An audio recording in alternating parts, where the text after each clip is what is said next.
西藏之声在这期的访谈节目中，邀请到了达赖喇嘛尊者的华语翻译蒋扬仁钦，来为大家介绍达赖喇嘛尊者这些年特别重视的一个话题，就是世俗伦理。那么，什么是世俗伦理？世俗伦理跟我们有什么关系？它的特别之处在哪里？为什么一位世界和平导师、宗教领袖会如此的予以重视，然后不断的去推动，不断的去倡导？我们就来听听蒋扬仁钦的介绍。蒋扬仁钦您好。你好，主持人您好。你好。首先，请您给我们的听众和观众朋友们做一下自我介绍。我1977年出生，那大概12岁的时候来到了印度达兰萨拉，跟另外一位的达赖喇嘛尊者的中文翻译叫做阿旺达西。我们两个算是第一批从台湾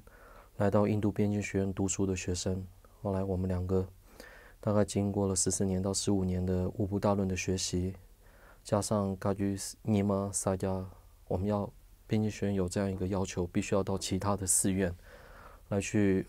学习辩论，大概必须要待在当地6个月的时间。后来我们在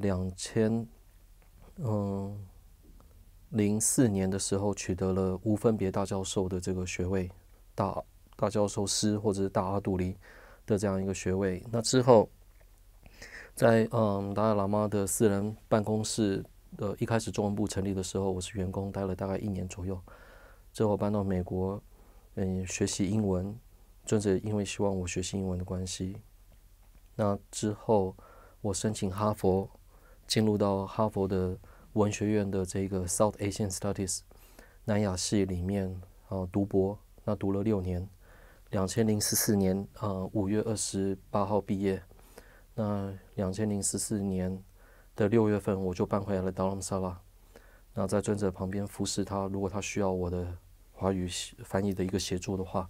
我就在他旁边服侍他。那至于我什么时候跟随着达赖喇嘛尊者一起到世界各处翻译呢？是从1996年开始。最早期达赖喇嘛尊者在这一世里面第一次公开对华人讲法的是在洛杉矶，那时候是由林耿如林老居士主办的。那时候现场大概3000位华人，那我们有3位翻译。那时候从那时候开始一直到现在，我也在服侍尊者的这个华语翻译的部分。当然不只是我，还有其他的人。这是我的大概的一个简单的介绍。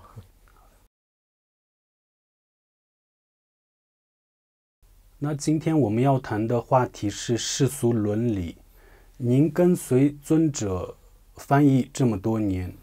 那据您了解，尊者是从什么时候开始就最初提起世俗伦理这个概念的时间？据我所知，Ethic of New Millennium 这本书，就是千禧年的道德观战役了，大约是在1999年的时候出版的。那这本书里面，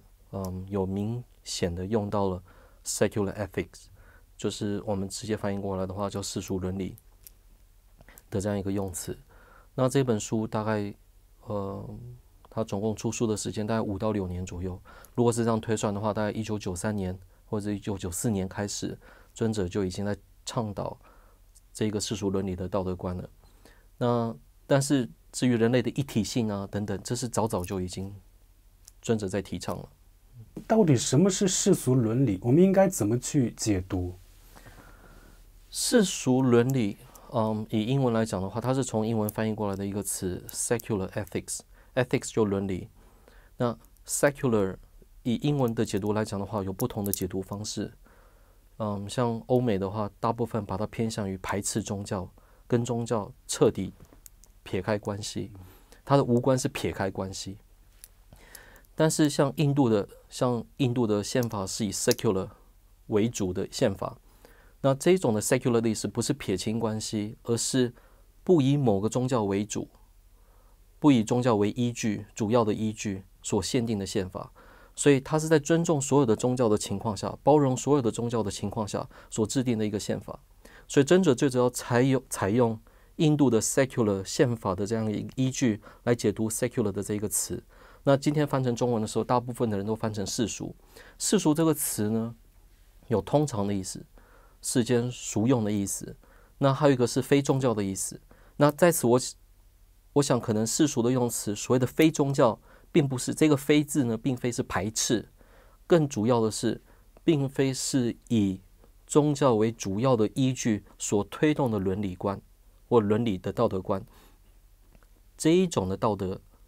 称为叫做世俗伦理，或者这种的伦理称为叫世俗伦理。我是这样，尊者也是这样解读的了。提到伦理，我们会自然联想到发生在世界各地的那些比较残酷的杀戮事件，而且大都是以宗教名义而进行的。是，比如说在叙利亚，一些宗教极端分子对无辜的平民进行杀戮，然后在他们的蛊惑怂恿下，一些人在欧美国家也开展恐怖攻击，很多无辜的人因此而丧生。是。那您觉得尊者所提到的世俗伦理适不适用于这些宗教极端分子？当然，如果你已经有了这种极端思想的话，那是相当困难的。但是我觉得尊者的一个长远的目标是，让所有的人在接受教育的同时，就能够将这个世俗伦理的概念灌输到他们的头脑里面，让他们从小在有这样一个世俗伦理的一个环境，在这样一个概念上长大。那这样的话呢，才可以避免将来会有发生这种极端思想的危险。既然你已经是恐怖分子或者是这种激进派的分子的话，那时候已经有点根深蒂固了。这时候想要再改变的话，我觉得有点困难。但是我们想的是未来，因为现在世界有很多人为的问题，就像您刚刚所说的，以宗教为借口，那造成互相的这种杀戮、伤害，这种血腥暴力的这个行为。所以尊者一直时常说，这些人为的问题，透过祈祷、祈求上帝啊，或者是世间造物主啦，或者是佛陀是没有用的。我们再怎么祈愿，只是一种我们对于哀者也好，或者是对这件一种事件所表达的一个慰问而已。但是它不会解决问题，所以我们要很实事求是的来去知道说问题的根本来自于哪里。问题的根本来自于不懂得体谅别人嘛，没有同情心嘛，所以就自我的主见因为自我的这种偏见、自我的主见，他宁可放弃同情心或慈悲心的价值嘛。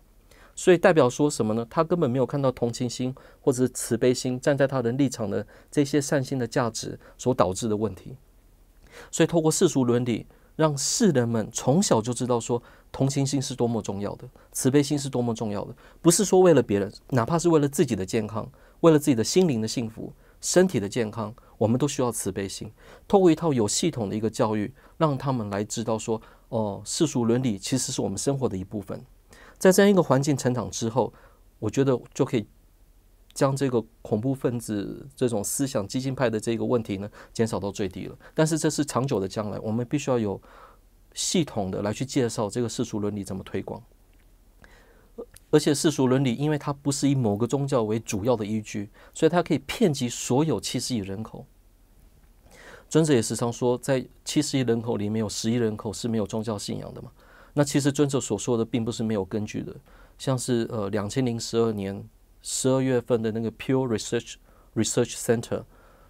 在他们的那个 religious landscape global religious landscape 的这个报告里面，又说到了全世界有10亿人口是没有宗教信仰的，里面有65%是来自于中国大陆，就是没有宗教信仰的人口里面65%来自中国大陆。所以尊者所说的并不是没有依据的。所以尊者所想的是，哪怕这10亿人口没有宗教信仰的人，他们也需要幸福。幸福不是来自于等待，也不是来自于祈祷，而是一种某种程度上的一个，因为痛苦是来自于内心不调服，容易生气，容易贪心，过分的贪婪，过分的嗔恨所造成的痛苦嘛。所以如果你想要幸福的话，你必须要把痛苦的因素抓到之后来去减少这些痛苦的因素。所以尊者所说的世俗的伦理并不是说依据哪一个宗教，更重要的是说我们必须要知道同情心还有慈悲心的价值观，从内心里面去建立这些同情心和慈悲心，让自己不要过分的贪婪，让自己不要过分的嗔欲嗔恨，而去把握住自己的幸福。所以哪怕这10亿人口没有宗教信仰的人，他们也是需要幸福的。所以我觉得世俗伦理它是一个将来真的很有希望能够普及所有全世界每一个角落的一套的伦理。伦理的意思，是说我该做什么，我不该做什么的一种自我约束。其实有时候自由是好，可是如果没有一个自我约束的话也不行。要在某种制度的一个自我约束下，我们人才能够在自由的环境里面活得快乐嘛。您刚刚提到伦理，就是说自我约束，约束自己的行为。那其实作为佛教徒来说，比如说您和我相信都是以佛教的教义来约束自己的行为的，约束自己的道德行为。那对我们这种人来说，我们已经可以找到足够的约束力了。是，为什么还要去再关注达赖喇嘛提到的世俗伦理？这个问题问得很好。因为我们虽然是佛教徒，您也是佛教徒，我也是佛教徒，可是我们不能要求所有的世界的每一个人都成为佛教徒嘛。当我们遇到一些非佛教徒的朋友们的时候，因为世俗伦理的这一套的，这一套的这个道德观非常的重要，它对全世界的解决的人为问题可以说是最主要的这个基础了。所以这一套的道德观我们必须要去推广。那当我们遇到好朋友又不是佛教徒的时候，我们是不是要有一套方法，非佛教的方法，跟他们介绍什么是道德观，如何自我约束，那如何保持内心的宁静，就透过这样一个道德观或者是一个伦理的方式，来让自己的内心获得更宁静的这种安乐。所以我们要有一套的一个讲法，要不然我们说佛陀说了因果丝毫不爽，问题他都不信佛了，你说佛陀说因果丝毫不爽，他不会接受吗？那这是不是也是达赖喇嘛不去通过佛教里的教义来去教化他人向善的原因？因为尊者时常在欧美的国家去访问，所以会遇到各种各界的人士，那当然很多都是非佛教徒的。那但是尊者所想的是，我们在世界上有太多的人为的灾难了，人为因素所造成的灾难了。尊者认为这些的人为的因素最主要来自于缺乏同情心，缺乏慈悲心，缺乏看到人类的价值，缺乏人类的一体性的这些概念所产生的。那这一些的伦理，就像人类的一体性或同理心等等这一种的善心，我们应该透过一个科学佐证的方式，还有感受经验的方式，以及自己的一个尝试普及的一个尝试的方式，透过这3种的方式来去证实它。举个例子好了，什么叫做科学佐证的方式？就像尊者时常说，我们人类的天性是善良的，我们人类的本性是善良的。当然在儒家里面又说到了人性本身是善良的，人之初性本善嘛，三字经里面有这么说到。那但是我们只是说性本善而已，我们不知道背后的理由是什么。但是尊者所想要普及的世俗伦理，它是鉴定在3种的基础之上。第一个就是科学佐证。那科学家他们是怎么样去研究出为什么人类的本性是善良的呢？他们将不会说话的小孩子放在一块儿，让他们看2个不同的卡通影片。一个卡通影片的内容呢，是演到说里面有一些小孩子啊，他们和睦相处啊，互相帮助啊等等，互相玩耍，玩得很高兴。这些小孩子看这一类的内容的影片的时候，非常的欢喜，嘴巴是面带微笑的。可是又之后让他们看另外一种卡通影片，那这个卡通影片内容呢，是小孩子互相的斗争，互相的欺负，那欺压等等，所以互相的伤害的关系。所以这些正在看卡通影片的小孩子们，他们不想要去看，他们甚至想要逃开这个卡通影片的这个播放的这个现场。所以从不会说话的小孩子的自然反应里面，我们也可以知道说，人类是需要爱和被爱的。所以从这一点已经证实了人类天性是需要爱和被爱，所以是善良的，所以这个叫科学佐证。那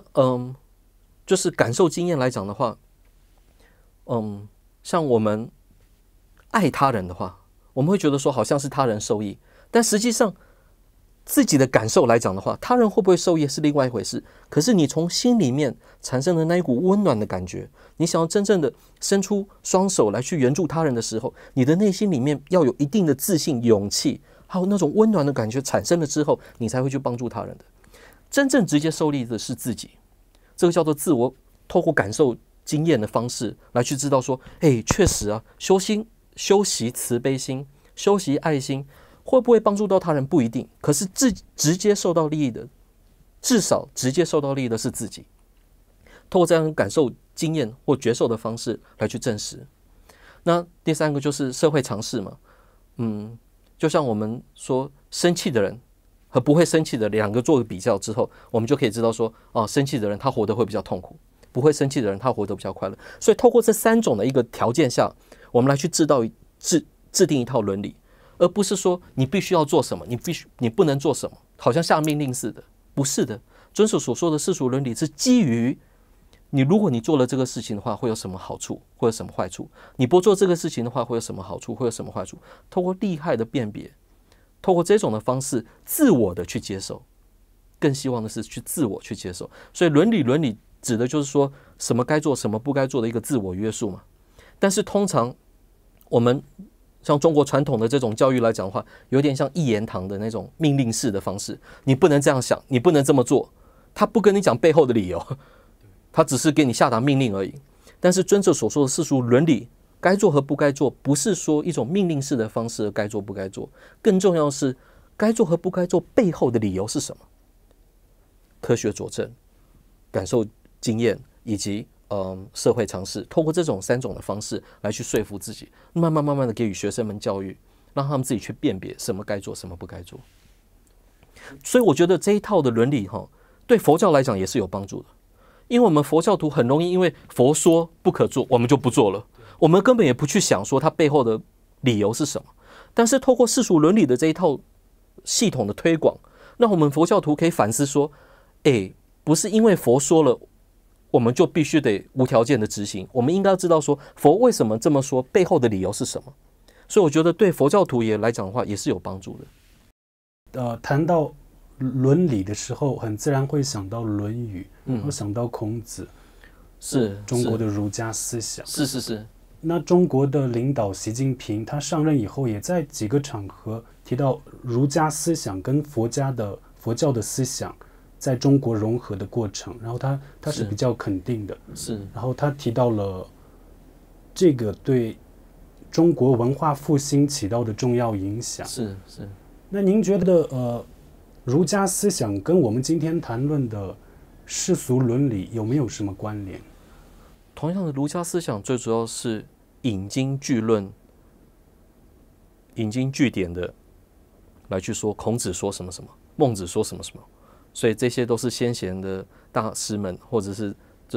圣贤们所说的话，我们必须要无条件的接受。就有点类似佛教徒来讲的话，因为佛所说了，所以你不应该这么做，你应该怎么做。同样的，就像我刚刚所说的，我们不会去思考它背后的理由是什么。那世俗伦理的话，我觉得更重要的是，它会去激发人类的智慧。它不会马上下命令说你什么该做不该做，它更重要的是宣导说该做和不该做背后的理由是什么。那以科学为佐证，对啊，那以个人的经验或者是社会的这个常识，那来去判断，原来这样做的话是有什么好处什么坏处。所以跟传统的儒家的教育方式是完全不一样的，是截然不同的。传统的儒家教育方式好像老师在课堂上讲什么，学生就得听，你不听的话就被打板子或者怎么之类的。我觉得这个是有差别的。那这第一点。第二点，毕竟儒家思想的这种文化的推广，或跟儒家思想有关的伦理的推广或道德观的推广，它只适合在有儒家文化背景的人才适合以外，对西方或者欧美来讲的话，我们要强迫人去接受这样一个儒家的文化背景有点困难嘛，所以要去推广的话，我相信也会有很多的障碍。所以，如果我们想要把中国的这个5000年的儒家的这个思想的道德观，想要普及全世界，我觉得确实以实事求是的角度来讲，确实有困难的，因为我们没有办法要求这世界70亿人口都能够接受中华文化的这种，或者承认中华文化嘛，或者拥有中华文化的背景，这很困难嘛。那如果你真的想要去福利到这70亿人口的话，你就必须要很客观的找出一套适合这70亿人口的方法，就不应该有任何个别的特殊的宗教背景，或者是个别的民族的文化背景，你必须要把这一些的因素给撇开之后，设定一套这个世俗伦理的推广的方式，这样一套体制，这样的话才有办法普及这70亿人口，福利于70亿人口啊。